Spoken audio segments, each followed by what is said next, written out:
Time now for your forewarned weather with Cedric Haynes.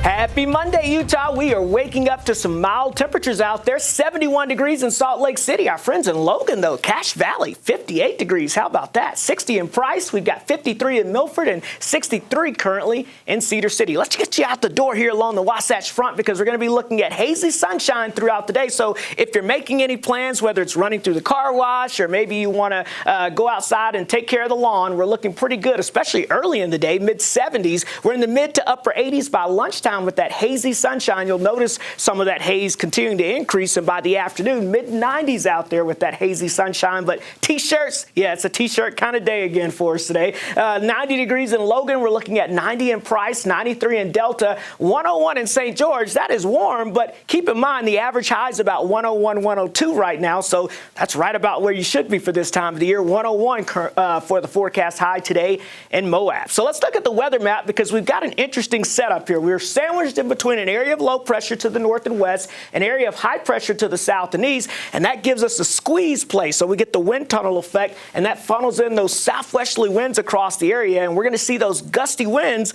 But not just the gusty winds. We've got that very low humidity, that very dry air across central and southern half of the state. So you've got gusty winds, you've got some low humidity, and those winds really picking up 25 to 30 miles per hour across the south as we get towards this afternoon. Same story as we go from the south and west on your Tuesday afternoon as well, and that's going to lead to the potential of some critical fire danger. Now, what does that mean? Well, we've already seen that. That means that any fires or flames that spark out there can spread easily due to the low humidity and the gusty wind. So we've got that red flag warning in effect for central and southern portions of the state, even stretching up towards the northeastern half of the higher elevations there. And that goes through Tuesday night there with that very low humidity, gusty winds out of the south and west. That's going to combine for that fire danger. So kind of keep that in mind. Now, I also mentioned that hazy condition, that hazy sky, the smoke and haze. Here's a photo of that. This is from Meg Roberts of the sunset over Salt Lake, and you can see how it kind of gives you that coloration there as you look towards the sun setting there, kind of giving you that Lion King effect, right? It's that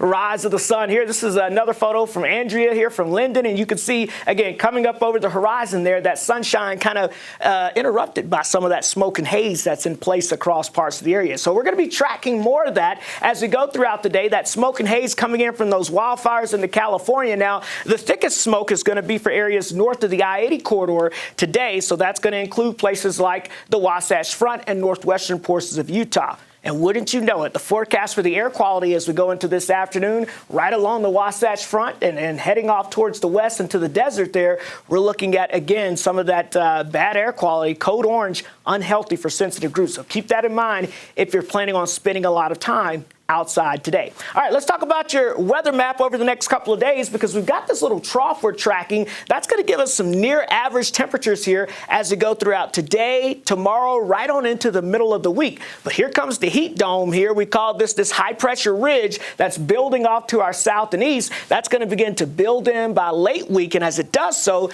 that means our temperatures are going to go up and it's going to center itself right over the state of Utah as we get towards the upcoming weekend. So with everything going way up and around us as we go into the weekend, you know what that means. Above average temperatures, and look at this, all the way through the first week of August, we've got well above average temperatures likely across the state, especially the northern half of the state. So let's take a look at your extended forecast. Here's a look at St. George, 101. That's around normal in St. George with that sunshine. Notice some of those breezy conditions, that high fire danger, and then as that heat ridge builds in for Thursday into Friday, look at that, 105 or higher. The only good news, it may bring a little bit of monsoon moisture by this weekend across the south. Fingers crossed on that. And as you look at the Wasatch Front, hazy, smoky conditions, highs in the mid-90s. But as that heat dome builds in for the weekend, oh yeah, here come the triple digits.